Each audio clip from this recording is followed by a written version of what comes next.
Endomembrane সিস্টেমটা কি? Endomembrane system হচ্ছে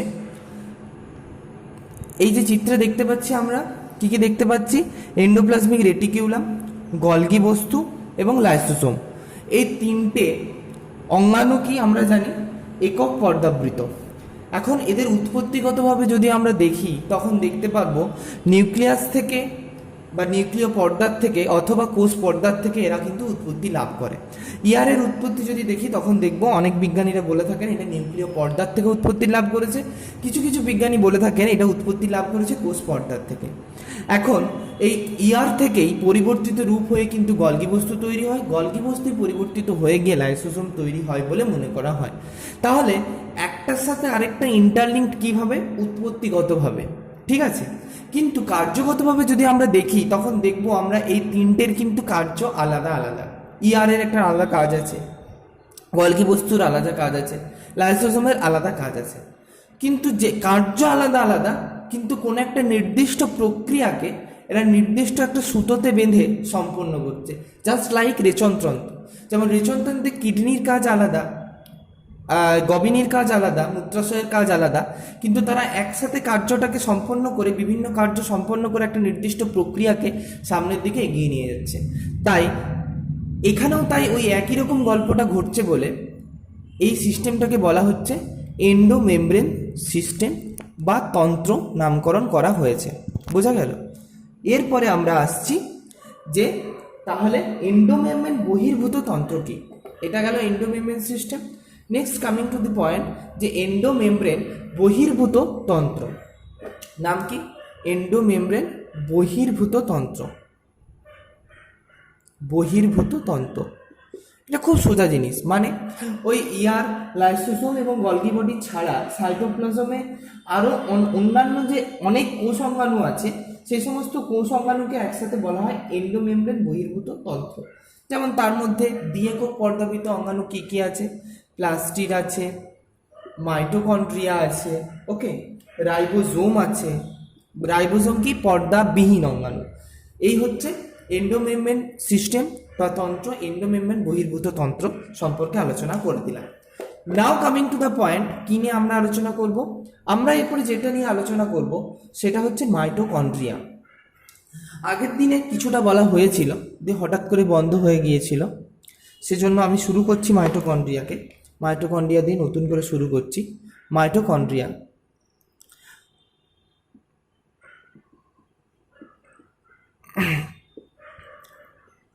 মাইটোকন্ড্রিয়া এই কথাটি দুটি গ্রিক ওয়ার্ড একত্রিত হয়ে নামটি তৈরি হয়েছে। তো গ্রিক ওয়ার্ড মাইটস বা মাইটো, এই কথাটার মানে হচ্ছে থ্রেড, ঠিক আছে। আর কন্ড্রিয়ন, কন্ড্রিয়ন কথাটার মানে হচ্ছে গ্র্যানিউল বা দানা, ঠিক আছে। এখন মাইটোস এই কথাটা থ্রেড, এই কথাটা কিন্তু আমরা আগেও জেনেছি। যখন আমরা মাইটোসিস পড়েছি তখন কিন্তু আমরা না বুঝেই হয়তো পড়েছি বা অনেকে বুঝে পড়েছি। মাইটোসিস মানে কি? মাইটোস মিন থ্রেড। তাহলে যে কোষ বিভাজনে থ্রেড বা বেমতন্তু তৈরি হয় বা সুতোর মতো জিনিস তৈরি হয় সেই কোষ বিভাজনকে বলে মাইটোসিস। অ্যামাইটোসিস মানে অ্যামিন স্নো, যেখানে তৈরি হয় না তাকে বলে অ্যামাইটোসিস, ঠিক আছে। ঠিক একইভাবে এখানেও মাইটো মিন কথার মিনস হচ্ছে থ্রেড। তাহলে স্যার মাইটোকন্ড্রিয়ার সাথে থ্রেডের সম্পর্ক কি? গ্র্যানিউল মানে হচ্ছে দানা। যখন মাইটোকন্ড্রিয়াকে সর্বপ্রথম মাইক্রোস্কোপের তলায় দেখা গিয়েছিল তখন এরকম ছোট ছোট ছোট ছোট স্ট্রাকচার দেখতে পাওয়া গিয়েছিল। তখন দেখে মনে হয়েছিল সুতোর মতো ছোট ছোট ছোট ছোট অংশ ঘুরে বেড়াচ্ছে, তাই এইগুলোর নামকরণ করা হয়েছিল মাইটোকন্ড্রিয়া। কি নামকরণ করা হয়েছিল? মাইটোকন্ড্রিয়া, ওকে। এরপরে আমরা আসছি মাইটোকন্ড্রিয়া অনেক নামে অনেকে নাম দিয়েছে। মাইটোকন্ড্রিয়ার অনেকগুলি নাম আছে, যেমন আমাদের বাড়িতে অনেকের অনেক নাম থাকে, ডাক নাম বা ভালো নামে দু তিনটে করে থাকে, সেরকম এখানেও অনেক নাম আছে। যেমন বায়োপ্লাস্ট, কন্ড্রিওজোম বা প্লাজমোজোম ইত্যাদি হচ্ছে মাইটোকন্ড্রিয়ার হচ্ছে অনেকগুলো নাম। কি কি নাম বললাম? বায়োপ্লাস্ট, কন্ড্রিওজোম, আর একটা নাম বললাম কি? প্লাজমোজোম। তাহলে হঠাৎ করে ঘুরিয়ে যদি দিয়ে দেয় প্লাজমোজোম কি বা কন্ড্রিওজোম কি বা বায়োপ্লাস্ট কি, তখন কিন্তু আমরা লিখে যেন ছেড়ে যেন না আসি, লিখে যেন আসি। আর মাইটোকন্ড্রিয়ার মধ্যে যেহেতু এটিপি তৈরি হয়, তাই মাইটোকন্ড্রিয়াতে এটিপি প্রডিউস করে মাইটোকন্ড্রিয়া, তাই মাইটোকন্ড্রিয়াকে কি বলা হয়? কোষের শক্তিঘর বলা হয়। বেশ, এইটুকু পর্যন্ত হয়ে গেল। এখন আমরা আসছি মাইটোকন্ড্রিয়া কোথায় থাকে বা কোথায় থাকে না, এগুলো সম্পর্কে জানবো। তার মানে কি? তার সাইট মানে অবস্থান।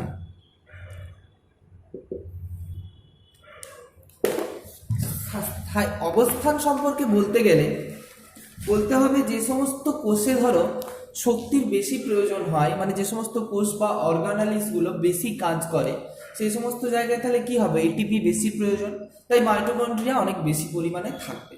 যেগুলোতে কম হয় সেখানে অপেক্ষাকৃত কম থাকবে।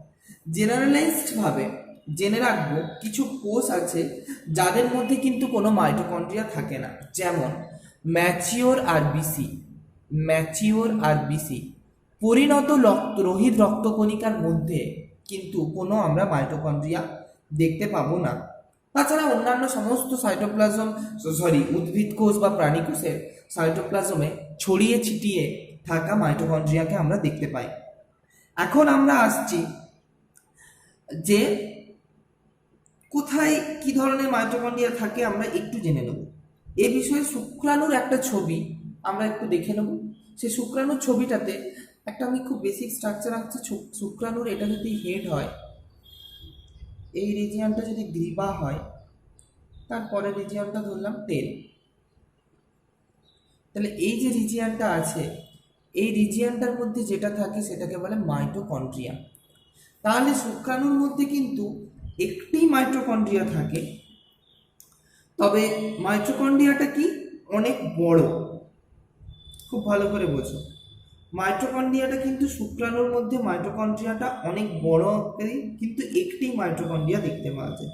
ঠিক আছে।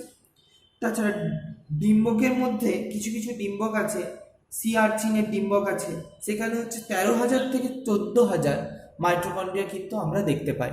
13,000 থেকে 14,000, ভালো করে বোঝার চেষ্টা করো।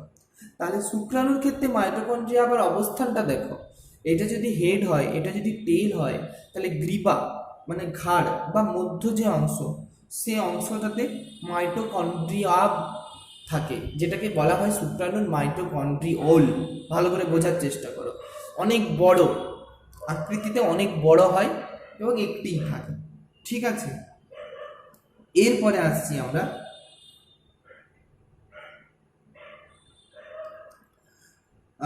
মাইটোকন্ড্রিয়ার গঠন সম্পর্কে আমরা আলোচনা করবো এরপর নেক্সট। তো সেটা জানতে গেলে আমাকে একটা ছবি আঁকতে হবে। আমরা ছোটবেলায় যখন ক্লাস 9-এ পড়েছি অথবা ক্লাস 8-এ পড়েছি, তখন যখন বলেছি মাইটোকন্ড্রিয়া কেমন দেখতে, যদি মনে করার চেষ্টা করি, তখন মনে করলে আমরা দেখব, খেয়াল যদি করতে পারি কেউ, মাইটোকন্ড্রিয়া জুতোর মতো দেখতে, জুতো সোলের মতো দেখতে। এই কথাটা কিন্তু বইয়ে লেখা ছিল। হ্যাঁ, কথাটা কিন্তু ভুল নয়। মাইটোকন্ড্রিয়া দেখতে অনেকটা জুতোর সোলের মতো, ঠিকই বলেছে, এরকম দেখতে। এখন এই মাইটোকন্ড্রিয়াকে যদি আমরা দেখি, তখন দেখব মাইটোকন্ড্রিয়ার ভেতরে কি থাকে না ম্যাট্রিক্স থাকে। এবং মাইটোকন্ড্রিয়া আমি যখন এই পর্দার ভিত্তিতে ভাগ করেছিলাম, তখন কি বলেছিলাম? মাইটোকন্ড্রিয়া হচ্ছে দ্বি একক পর্দাবৃত কোষাঙ্গাণু। কি বলেছিলাম? দ্বি একক পর্দাবৃত কোষাঙ্গাণু। ওকে, তাহলে এর দুটো পর্দা থাকবে, বুঝতে পারছি এইটুকু। তাহলে বাইরের পর্দাটার নাম কি দেব? বহিঃপর্দা। ভেতরের পর্দাটার নাম কি দেব? অন্তঃপর্দা। এই হচ্ছে তাহলে বাইরের দিকে যেটা থাকে সেটা হচ্ছে বহিঃপর্দা, ভেতরের দিকে যেটা থাকে সেটাকে বলবো অন্তঃপর্দা। তো এই অন্তঃপর্দা ভেতরের দিকে ঢুকে গিয়ে কিছু আঙুলের মতো প্রবর্ধক তৈরি করে। মানে সাপোজ ধরো এরকম এরকম এরকম এরকম প্রবর্ধক তৈরি করছে। ঠিক আছে। এই প্রবর্ধকগুলোর মধ্যে অসংখ্য স্ট্রাকচার অবস্থান করে। এই প্রবর্ধকগুলিকে বলা হয়ে থাকে কি বলে? কৃষ্টি। ঠিক আছে। হ্যাঁ, তো আমরা এটা সম্পর্কে জানবো এবং এগুলো কি সেটা সম্পর্কে আরো ডিটেলে জানবো। ঠিক আছে। সিঙ্গেলকে বলা হয় ক্রিস্টা। ভালো করে বোঝো। ক্রিস্টা, সিঙ্গেলকে বলা হয় ক্রিস্টা, অনেকগুলি অবস্থান করলে তাদেরকে বলা হয় ক্রিস্টি। মাইটোকন্ড্রিয়ার এই অন্তঃপর্দার এই ক্রিস্টির গায়ে এরকম টেনিস র্যাকেটের মতো বা গোল গোল কিছু দানাদার অংশ দেখতে পাওয়া যায়, যেগুলোকে আমরা বলি F0 F1 দানা। এগুলো কিন্তু প্রত্যেকটাতেই থাকে, নট অনলি দ্যাট যে আমি যে দুটো আঁকলাম সেগুলোতে, এই প্রত্যেকটাতেই থাকে। তাদেরকে কি বলে? F1 F0 complex. কি বলে? F1 F0 complex. তো এটা কেমন দেখতে, না এটি খায় না মাথায় দেয়, কি করে, সেটা সম্পর্কে আমরা জানবো। জানতে গেলে আমাকে এর পাশেই একটা ছোট্ট করে ছবি আঁকতে হবে। এটা দেখতে আমি অনেকটা কি বলেছি, টেনিস র্যাকেটের মতো, ঠিক আছে, টেনিস ব্যাটের মতো, টেনিস ব্যাটের মতো।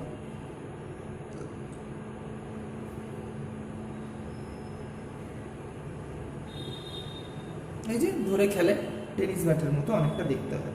এর উপরের দিকের যে হেড অংশ বা গোল অংশ সেটাকে বলে F1 দানা, নিচের অংশটাকে বলে F0। এই দুটোকে মিলে এইটার নাম হচ্ছে F1 F0 দানা। বোঝা যাচ্ছে? F1 F0 এই যে দানাটা হলো, সেই দানাটার দেখ তিনটে ভাগ। এই অঞ্চলটাকে যদি আমরা বলি হেড বা মস্তক, এটাকে বলবো বৃন্ত বা স্টক, আর এটা হচ্ছে ভূমি বা বেস। কি বলবো? ভূমি বা বেস, ঠিক আছে। এই হচ্ছে আমাদের গঠন। চলে গেল F0 F1 দানার। এটুকুই পড়বো, এখানে আর বেশি কিছু পড়বো না, ঠিক আছে। এখানে শুধু এটুকু জানবো যে এই যে F0 F1 দানা, তার ATPase অ্যাক্টিভিটি থাকে, ঠিক আছে। তাই এদেরকে ATPase বলা হয়ে থাকে, ATPase মলিকুলও বলা হয়ে থাকে, ঠিক আছে। এই হলো ব্যাপার। এরপরে আমরা আসছি মাইটোকন্ড্রিয়ার প্রকোষ্ঠ। মাইটোকন্ড্রিয়ার প্রকোষ্ঠ সম্পর্কে জানতে গেলে ভালো করে দেখো, যেহেতু বলেছি দুটো পর্দা থাকে, তো দুটো পর্দার মাঝখানে একটা প্রকোষ্ঠ পাবো। মানে দেখো, এই যে রিজিয়ানটা, এই একটা পর্দা, এই একটা পর্দা, তার মাঝে একটা ভাগ পাচ্ছি, সেটাকে বলবো একটা প্রকোষ্ঠ। আর ভেতরের দিকের এই যে পুরো বড় অংশটা আছে সেটাকে বলবো আরেকটা প্রকোষ্ঠ। তাহলে বাইরের দিকের যে প্রকোষ্ঠ সেটাকে বলে বহিঃপ্রকোষ্ঠ। তাহলে বহিঃপ্রকোষ্ঠিত নির্দিষ্ট কিছু উৎসেচক দ্বারা ঢাকা থাকে, মানে ঘেরা থাকে, বা নির্দিষ্ট কিছু উৎসেচক থাকে। ঠিক একইভাবে অন্তঃপ্রকোষ্ঠ, এই অন্তঃপ্রকোষ্ঠর মধ্যেও কিন্তু নির্দিষ্ট কিছু উৎসেচক থাকে। এখানে কিছু প্রোটিন দানা থাকে, কিছু রাইবোসোম থাকে, RNA থাকে, DNA থাকে, ইত্যাদি নানা মলিকুল অবস্থান করে। বেশ, এরপরে আমরা আসছি মাইটোকন্ড্রিয়াল বহিঃপর্দা সম্পর্কে। এটা অন্তঃপর্দা হলো, অন্তঃপর্দা ভাঁজকে ক্রিস্টি বা ক্রিস্টা তৈরি করলো। সেই ক্রিস্টির মধ্যে টেনিস র্যাকেট সদৃশ্য যে জিনিসগুলো রইলো তাদেরকে F0 F1 পার্টিকেল বললাম। F0 F1 পার্টিকেলের কটা ভাগ বললাম, এবং depending upon this to type of membrane, মাইটোকন্ড্রিয়াতে কটা প্রকোষ্ঠ থাকে বা কটা চেম্বার থাকে সেটাও বললাম। Now coming to the next point, না বহিঃপর্দা। বহিঃপর্দা সম্পর্কে স্যার বা দাদা তুমি কিছু বলনি। বহিঃপর্দাতে কি আছে? বাইরের দিকের, একদম বাইরের দিকের যে পর্দাটা, এই যে এই পর্দাটা, এই পর্দাটা কি না, এই পর্দাটা হচ্ছে লাইপোপ্রোটিন নির্মিত। লাইপোপ্রোটিন নির্মিত মানে লিপিড এবং প্রোটিন দ্বারা তৈরি হয়, ঠিক আছে। লাইপোপ্রোটিন নির্মিত, এবং এটার ব্যাস কত হয়? 60 থেকে 70 অ্যাংস্ট্রম পুরু হয়, ঠিক আছে। এবং এই পর্দার গায়ে কিছু ছোট ছোট ছোট ছোট দানা লেগে থাকে, ঠিক আছে। সেই দানাগুলোকে বলা হয় পার্সনের অধ একক। কি বলে? পার্সনের অধ একক। কি বলে? Sub units of person. দেখতে পাচ্ছিস তো? হ্যাঁ পাচ্ছিস আশা করি। সাব ইউনিট অফ PARSO,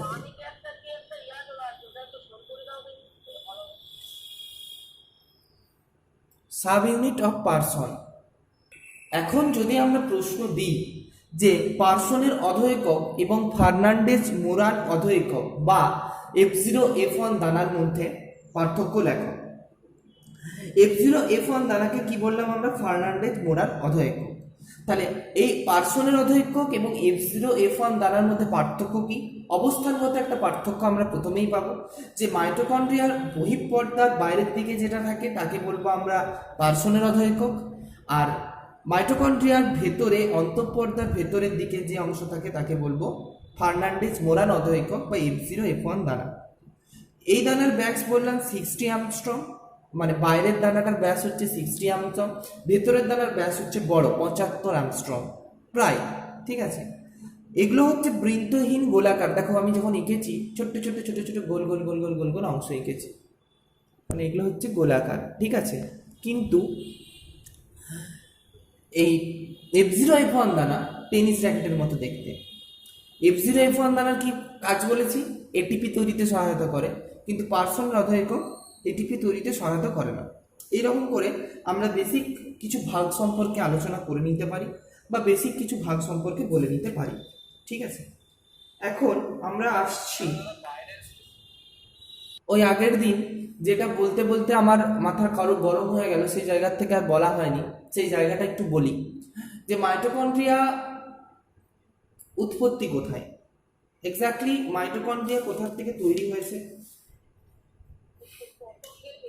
অনেকে মনে করেন না না, অনেকে মনে করেন না, তুই পতঙ্গের পেশিকোষ থেকে সর্বপ্রথম আবিষ্কার করা হয় মাইটোকন্ড্রিয়াকে, তৈরি হয়নি।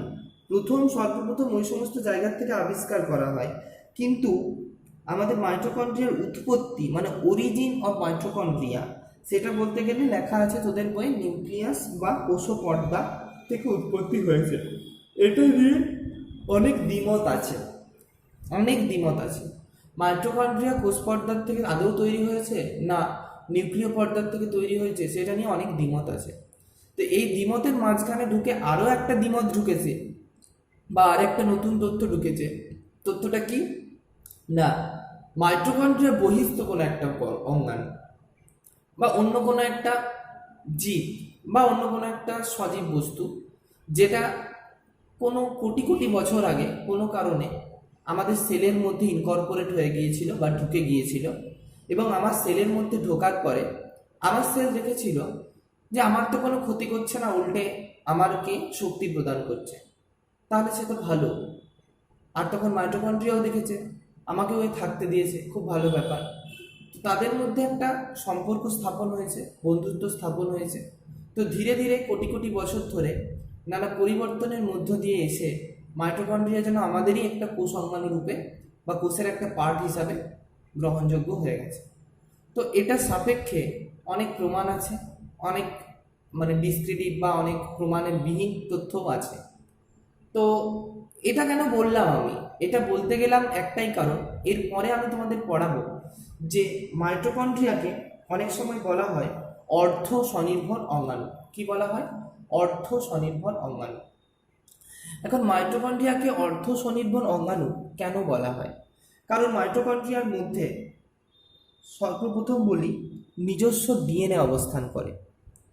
আচ্ছা, সেলের মধ্যে ডিএনএ আরএনএ এসব তো নিউক্লিয়াসের মধ্যে থাকে, তাহলে আবার আলাদা করে মাইটোকন্ড্রিয়ার মধ্যে ডিএনএ দিতে গেল কেন? প্রশ্নটা কিন্তু যদি আমরা গোড়াই করি, তাহলে স্যার অ্যান্সার পেতে গেলেও আমাদের বেগ পেতে হবে। আমরা তো ভালো করে পড়েছি যে নিউক্লিয়াসের মধ্যে ডিএনএ থাকে অথবা আরএনএ থাকে, সেখান থেকে ডিএনএ যদি থাকে তার থেকে আরএনএ তৈরি হয়, আরএনএ প্রোটিন সংশ্লেষ করে, ট্রান্সক্রিপশন, ট্রান্সলেশন, অনেক কিছু পড়েছি।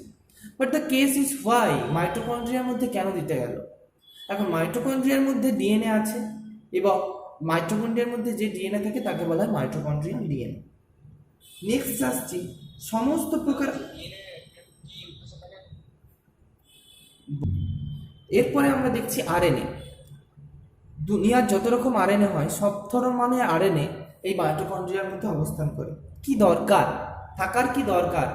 আরআরএনএ, টিআরএনএ, এমআরএনএ সব কিন্তু বর্তমান থাকে মাইটোকন্ড্রিয়ার মধ্যে। নাও কামিং টু দ্য পয়েন্ট, যে মাইটোকন্ড্রিয়া নিজস্ব রাইবোজোম থাকে।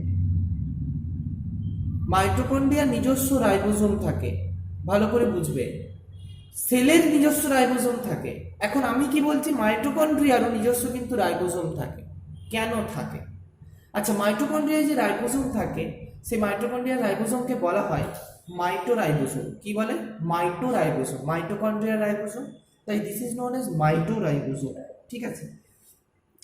মাইটোকন্ড্রিয়া কি করে না, মাইটোকন্ড্রিয়ার মধ্যে যেহেতু ডিএনএ থাকে, ডিএনএ থেকে আরএনএ, আরএনএর মধ্যে থাকে প্রোটিন, তাই মাইটোকন্ড্রিয়া ইটসেলফ কি করতে পারে? প্রোটিন সংশ্লেষ করতে পারে, নিজে নিজেই প্রোটিন সংশ্লেষ করতে পারে।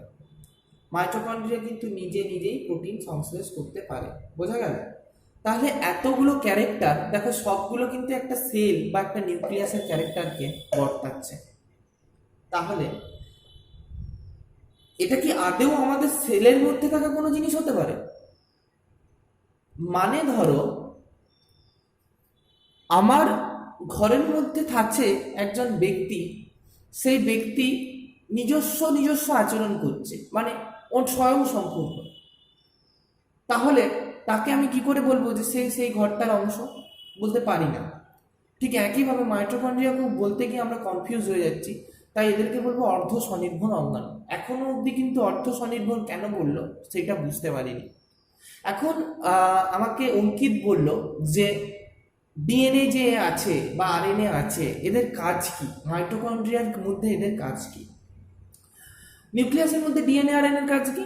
বংশগতির মেটেরিয়ালকে বহন করে নিয়ে যায়, এবং during the time of cell division ওই ডিএনএ থেকে ক্রোমোসোম তৈরি হয়, ক্রোমোসোম ভেঙে গিয়ে হাফ হাফ হয়, দিয়ে ক্রোমোসোমগুলো দুটো সেলের মধ্যে চলে যায়। লাইক দ্যাট মাইটোকন্ড্রিয়ার মধ্যে ডিএনএ আছে, আরএনএ আছে, প্রোটিন আছে। কি করে? রাইবোসোম নিজে একটা রাইবোসোম থেকে দুটো রাইবোসোম তৈরি করতে পারে through the process of division. Mitochondria নিজে একটার থেকে দুটো হতে পারে, তাহলে মাইটোকন্ড্রিয়া নিজে স্বপ্রজননশীল। মাইটোকন্ড্রিয়া স্বপ্রজননশীল। তাহলে ওর নিজস্ব ডিএনএ আছে, আরএনএ আছে, রাইবোজোম আছে, নিজে নিজের প্রজনন করতে পারে। সবই তো হলো স্যার। তাহলে কি করতে আছে আমার সেলের মধ্যে? ও তো বাইরে বেরিয়ে যেতে পারতো, আনন্দে ঘুরে বেড়াতে পারতো। একটাই কারণ, মাইটোকন্ড্রিয়াকে যদি আমরা বাইরে বের করে দিই, ওরা একা একা বেঁচে থাকতে পারবে না। সেই জন্য ওকে অবস্থান করার জন্য বা থাকার জন্য সেলকে দরকার। তাই যেহেতু সেলের মধ্যে অবস্থান করে বা সেলের মধ্যে থাকে, তাই মাইটোকন্ড্রিয়াকে আমরা বলবো অর্ধ স্বনির্ভর অঙ্গাণু। এবং এখান থেকে একটা কনসেপ্ট আসছে, দেখো নিজে নিজেই সব করতে পারছে, তাহলে এটা নির্দিষ্ট কোনো একটা জিনিস ছিল, মানে এটা নির্দিষ্ট কোনো একটা সেল বা অন্য কোনো কিছু ছিল। সেটা হতে পারে মেবি জীবাণু বা মেবি ব্যাকটেরিয়া বা ভাইরাস, যা কিছু হতে পারে, যেটা নিজের কিন্তু স্বতন্ত্রতা ছিল একটা সময়। পরবর্তীকালে আমার শরীরে ঢুকে নিজের স্বতন্ত্রতা একটুখানি হারিয়ে ফেলেছে, তাই এখন আমার শরীরের কোষ অঙ্গাণুরূপে ট্রিট হচ্ছে। ঠিক আছে, এটা কিন্তু খুব ইন্টারেস্টিং জায়গা। এবং এখান থেকে তোমাদের প্রশ্ন দেয় যে, এত কঠিন প্রশ্ন না, জাস্ট বলছি মাইটোকন্ড্রিয়াকে অর্ধ স্বনির্ভর অঙ্গাণু বলা হয় কেন। তাহলে এই চারটে পয়েন্ট কিন্তু লিখতে হবে, যে presence of DNA, presence of RNA, all type of RNA, tRNA, mRNA, rRNA, presence of own ribosome, and this ribosome are known as mitoribosome, and নিজস্ব, মানে এটাকে কি বলে, স্বপ্রজননশীল। ওকে, মানে থ্রু ডিভিশন কি হয়, একটা রাইবোসোম থেকে একটা মাইটোকন্ড্রিয়া থেকে দুটো মাইটোকন্ড্রিয়া তৈরি হতে পারে। এর জন্যই মাইটোকন্ড্রিয়াকে অর্ধ স্বনির্ভর অঙ্গাণু বলে।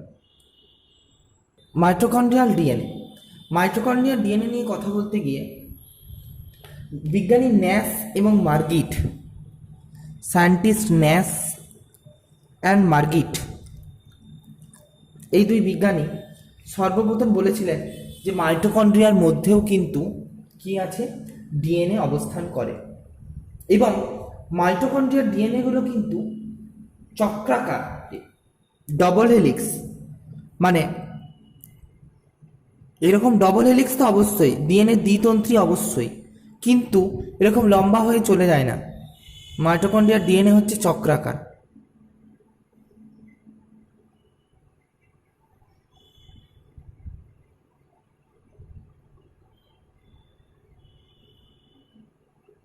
বোঝা গেল?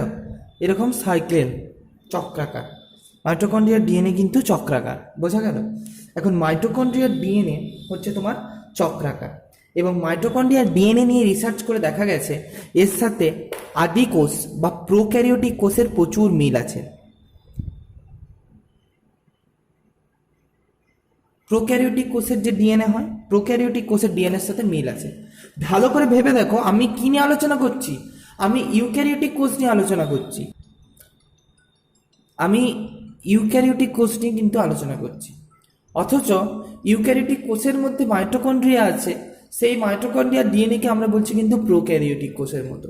তাহলে এখানেই মানুষের সন্দেহটা আসা উচিত যে এটা কিন্তু নিশ্চয়ই নিশ্চয়ই বাইরের থেকে এসে ঢুকেছে। হলো? আচ্ছা, আমার কথা শোনা যাচ্ছে? ঠিক আছে, ঠিক আছে।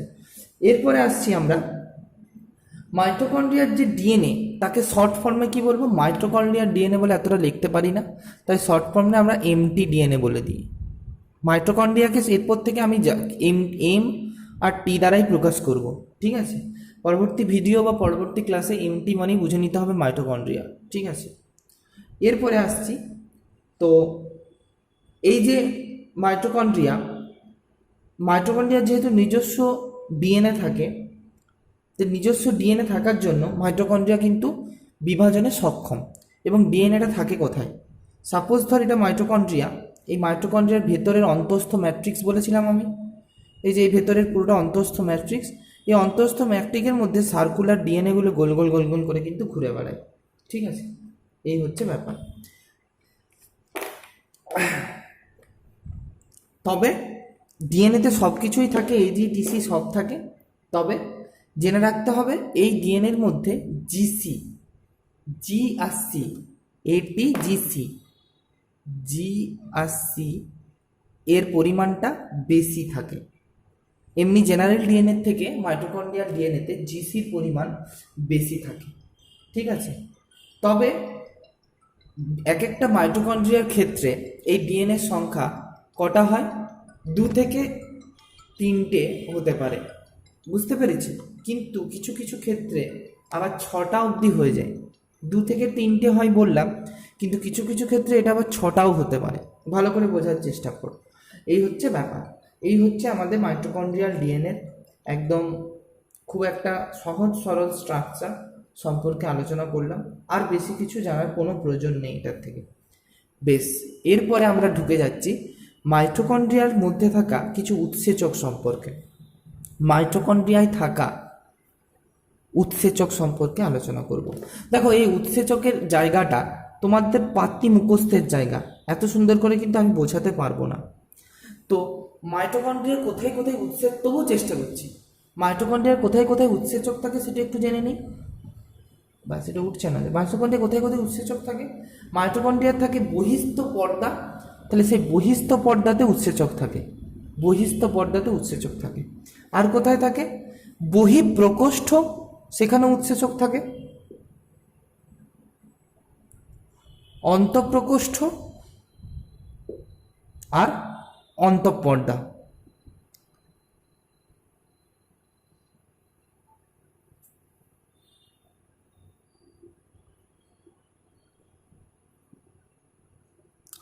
এইগুলোতে কটা করে উৎসেচক থাকে সেগুলো একটু ছোট ছোট করে আমরা জেনে নেব, 2 থেকে 4টে, for only purpose of MCQs বা শর্ট প্রশ্ন, বা হয়তো 2 নম্বরের প্রশ্ন দিল যে মাইটোকন্ড্রিয়ার বহিস্থ এবং অন্তঃস্থ প্রকোষ্ঠে থাকা দুটি করে উৎসেচকের নাম লাগো, দিয়ে 2 নম্বরের প্রশ্ন দিয়ে দিল। যদি একবার মুখস্থ করে নিতে পারিস তাহলে কিন্তু ছাঁকা নাম্বার, কেউ নাম্বার কাটতে পারবে না।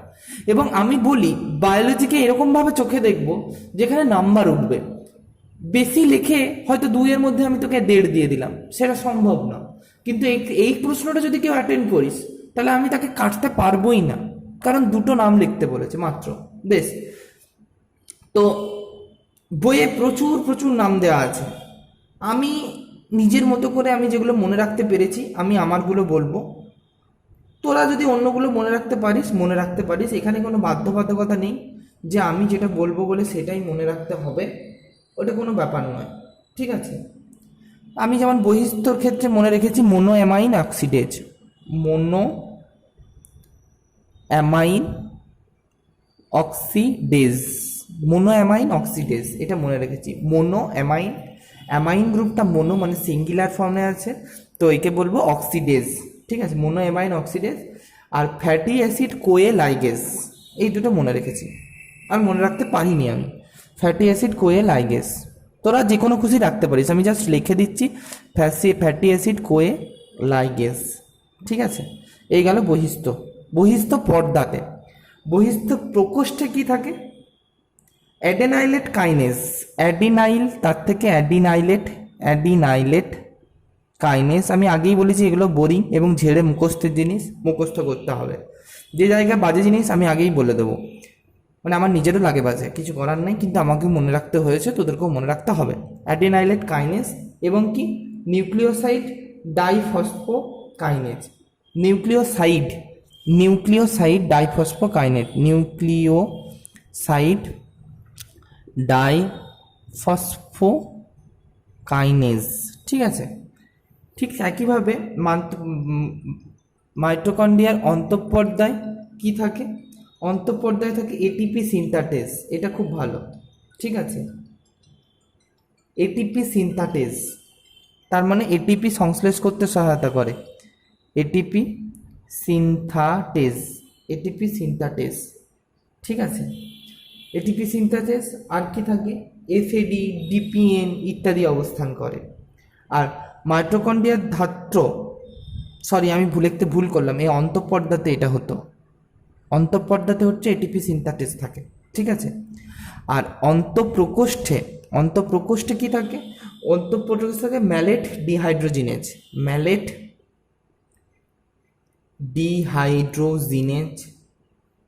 সাইট্রেট সিনথেটেজ, ঠিক আছে। আচ্ছা, আমরা F1 F0 দানা সম্পর্কে যখন বলেছিলাম তখন এরকম একটা ছোট্ট ছবি এঁকেছিলাম, মাথা এরকম, যেটা অন্তঃপর্দার মধ্যে কিন্তু ঢুকেছিল। তো কি নাম দিয়েছিলাম? একে বলেছিলাম F1, এই রিজিয়নটাকে বলেছিলাম F0। এখন এটাকে যদি আমরা বড় করে দেখি তখন আমাদেরকে একটা ছবি বা স্ট্রাকচার পাবো। সেটা দেখতে কেমন হবে তার আগে একটু কথা বলে রাখি যে F1 বা ধরলাম মস্তক অংশ, ঠিক আছে। F1 অংশটা মোটামুটি মস্তক অংশ। সেই মস্তক অংশটিতে 5 ধরনের পলিপেপটাইড দানা থাকে। ভালো করে বোঝো, 5 ধরনের পলিপেপটাইড দানা থাকে। তাহলে আমি ওই যে গোল মতো এঁকেছিলাম সেটার বদলে এখন আঁকবো 5টা পলিপেপটাইড দানাকে। 2, 3,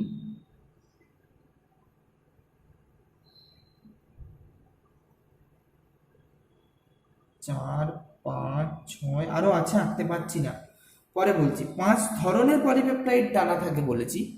কি কি পলিপেপটাইড দানা থাকে? আলফা, দেখতে পাচ্ছিস কি এখানটাতে আমি লিখে যাচ্ছি, alpha, beta, gamma, delta, epsilon, ঠিক আছে। এই 5 ধরনের কি থাকে? পলিপেপটাইড চেন থাকে, ঠিক আছে। তার মধ্যে আমি শুধু হেড রিজিয়ন নিয়ে কথা বলছি, এখন অন্য কিছু নিয়ে কথা বলিনি। এর মধ্যে থাকে, এখন এর মধ্যে কি থাকে? 3টে আলফা মলিকিউল থাকে, ঠিক আছে। এটা যদি আলফা হয়, এটাও আলফা, 3টে আলফা থাকে, ঠিক আছে। 3টে বিটা থাকে, এটা বিটা, তাহলে কটা হতো?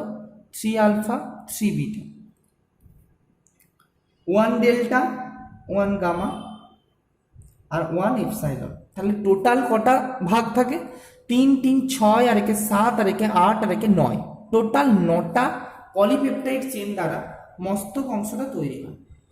ছবিতে শুধুমাত্র আমি কিন্তু আলফা আর বিটা দেখিয়েছি, গামা, ডেল্টা এবং এপসাইলন দেখাইনি। স্যার, গামা, ডেল্টা এবং এপসাইলনগুলো আমাদের দেখান, নাহলে বুঝতে পারছি না, ঠিক আছে। আচ্ছা, আলফাটা একটু সাইড করে আঁকলাম এখানে। এর ভেতর দিক দিয়ে চলে গেছে একটা মলিকিউল বা দানা, পলিপেপটাইড চেন, তাকে বলবো আমরা গামা। এর পাশে থাকে তো ডেল্টা, এর পাশে থাকে হচ্ছে এপসাইলন। ভালো করে বোঝার চেষ্টা কর। তাহলে এই অংশটা কি তৈরি করলো? ওর গ্রীবা বা ঘাড় বা গলা, যেটা স্টক বা বৃন্ত বলছিলাম আমরা, বোঝা যাচ্ছে? মানে খুব সোজা করে এঁকেছিলাম তো এরকম বাচ্চা ছেলের মতো। এই অংশটা হচ্ছে এটা, এই অংশটা হচ্ছে এটা, ঠিক আছে। হেড রিজিয়নটা এবং গ্রীবা বা স্টক রিজিয়ন বা বৃন্ত অ্যাকচুয়ালি কি করে তৈরি হয় বোঝা গেল, হ্যাঁ কি না? কিরে বুঝতে পেরেছিস তো? বেশ, এরপরে আমরা নেক্সট আসছি। দাদা তুমি তো হেড নিয়ে অনেক কথা বলে দিলে, এরপরে আমাদেরকে বলো তাহলে এটা কি হেড রিজিয়নটাকে আমি কি বলেছি F1 মলিকুল। F0 মলিকুল সম্পর্কে দাদা তুমি কিছু বলনি, তাহলে F0 মলিকুল সম্পর্কে এরপর কিছু বলো। আচ্ছা এবার বলি F0 মলিকুল সম্পর্কে। F0 যে মলিকুলটা আছে সেই F0 মলিকুলে 15টা অংশ থাকে, 15টা, ভালো করে বোঝার চেষ্টা করো। এই F0 মলিকুলটা আঁকবো আমরা এরকম ভাবে, দেখতে পাবে কি? হ্যাঁ পাবো, 15টা অংশ থাকে। আমি যতগুলো পাচ্ছি দেখানোর চেষ্টা করছি, বাকিগুলো ধরে নে আছে। হ্যাঁ এটা হচ্ছে এই যে ঢুকে থাকে ভেতরটাতে, মানে এই অংশটা, এই অংশটা স্টকের যে অংশটা, সেই অংশটা হচ্ছে এটা, বোঝা গেল? এটা হচ্ছে প্রথিত থাকে কোথায় না অন্তঃপর্দার মধ্যে, বোঝো ভালো করে। এখন এই F0 দণ্ডাকার অংশের মধ্যে 15টা অংশ থাকে বললাম, তাহলে হিসাবটা দিই। F0 মলিকুলে এটাকে F0 বলে, ঠিক আছে। এই F0 হিসাব দিই কি কি থাকে, এ বি আর সি। এর আলফা বিটা গামা যেমন নাম দিয়েছিলাম, এর নাম দিলাম ABC। এ থাকে একটা, বি থাকে দুটো, সি থাকে কটা না সি থাকে 12টা। তাহলে টোটাল কত থাকে? 12 আর 2 14 আর একে 15টা, বোঝা গেল? এখন কি না কিভাবে অবস্থান করে দেখো,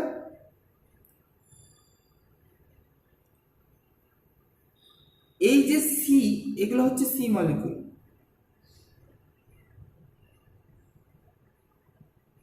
12টা সি পরপর পরপর পরপর পরপর এখানে অবস্থান করে, ঠিক আছে। আর এ আর বি হচ্ছে সাইড চেনে অবস্থান করে, ঠিক আছে। এ আর বি হচ্ছে সাইড চেনে অবস্থান করে, একটি এ এবং দুটি বি অবস্থান করে। এইটুকু আমরা জানবো, আমরা আর বেশি কিছু এখানে জানার প্রয়োজন বোধ করছি না। এরপরে আমরা আরেকটা জিনিস যেখানে জানবো সেটা হচ্ছে এখানে হচ্ছে একটা হাইড্রোজেন চ্যানেল চলে। তাহলে এর গঠনটা মোটামুটি বোঝা গেল। ভেতরের দিকে থাকে ভাই, ভেতরের দিকে থাকে। আর এই সাইডের যে একটা স্ট্রাকচার থাকে ওটা আমি আর আঁকিনি, এরকমভাবে একটা আলাদা সাইডের স্ট্রাকচার থাকে, সেই স্ট্রাকচারটা এ এবং বি দ্বারা তৈরি হয়, আর এর ভেতরের দিকের ওই দিকে যে অংশ থাকে সেদিকে এ আর বি স্ট্রাকচার অবস্থান করে, বোঝা যাচ্ছে? ওটা আলোচ্য বিষয় নয়, তোরা দেখতে পারবি না বা আমি বললেও বুঝতে পারবি না, সেই জন্য যতটুকু বললাম ততটুকু বুঝে নাও, ঠিক আছে। এরপরে আমরা আসছি কাজটা কি করে করে। স্যার আপনি বললেন এটিপি তৈরি নিয়ে বলবেন, দিয়ে মাঝখান থেকে আমাদেরকে বোকা পেয়ে গঠনটা পড়িয়ে দিলেন। না না, গঠনটা না পড়ালে এটিপি তৈরিটা বোঝাতে পারবো না ভাই। কি হয় জানিস তো এটিপি তৈরি কিভাবে হতে হয়? আচ্ছা এইটা মুচ্ছি, নাহলে হবে না। এটিপি তৈরি কিভাবে হতে হয়? এডিপি প্লাস পিআই যুক্ত হয়ে কি তৈরি করবে? এটিপি তৈরি করবে, তাই তো? তবেই তো শক্তি তৈরি হচ্ছে, এটিপি তৈরি হচ্ছে। সেই এটিপি তৈরি হতে গেলে কি হতে হয় জানিস তো? এটা একটা সে মেশিনের মতো, মেশিনটা হচ্ছে এই ওয়াইজ ঘোরে, মানে আমি যদি তীর চিহ্ন মারি তাহলে তীর চিহ্নটা মারবো এইরকম, মানে এদিক থেকে এদিকে। তাহলে কে ঘুরছে? ফার্স্টে ঘুরছে এটা, এই মালটা মানে এই মুখে ঘুরছে, এদিক থেকে এদিকে ঘুরছে, তাহলে এও ঘুরছে। এই পদ্ম ফুলের মতো অংশটাও এরকমভাবে ঘুরছে, ভালো করে বুঝছে, এইরকমভাবে ঘুরছে, এরকমভাবে ঘুরছে। যেই এরকমভাবে ঘুরছে তার ফলে কি হচ্ছে? এইচ প্লাস একটা চ্যানেল খুলে যাচ্ছে, একটা এইচ প্লাস চ্যানেল খুলে গিয়ে কি হয়? আচ্ছা এটা তো ধর অন্তঃপর্দা, অন্তঃপর্দার ভেতরে কি আছে? সাইটোপ্লাজম, সাইটোপ্লাজমের মধ্যে এই lots of H plus ion ঘুরে বেড়াচ্ছে, ঠিক আছে। তো কি করে এই একটা এইচ প্লাস আয়নকে একটা এইচ প্লাস চ্যানেল থাকে, সেই চ্যানেলের মধ্যে দিয়ে ঢুকিয়ে এই পথ দিয়ে নিয়ে এসে এই পথ দিয়ে নিয়ে এসে বাইরের দিকে বের করে। ভালো করে দেখো, ভেতর থেকে এইচ প্লাসকে নিয়ে এসে বাইরের দিকে এইচ প্লাসকে বের করে দিল, ভেতরের এইচ প্লাসকে নিয়ে এসে বাইরের দিকের এইচ প্লাসকে বার করলো। বেসিক্যালি এই এইচ প্লাস বের করাটা হচ্ছে তেলের যোগান দেয়। কোনো মেশিন ঘোরাতে গেলে যেমন তেল লাগে, ঠিক একইভাবে এই জিনিসটাকে ঘোরাতে গেলে তেল লাগে।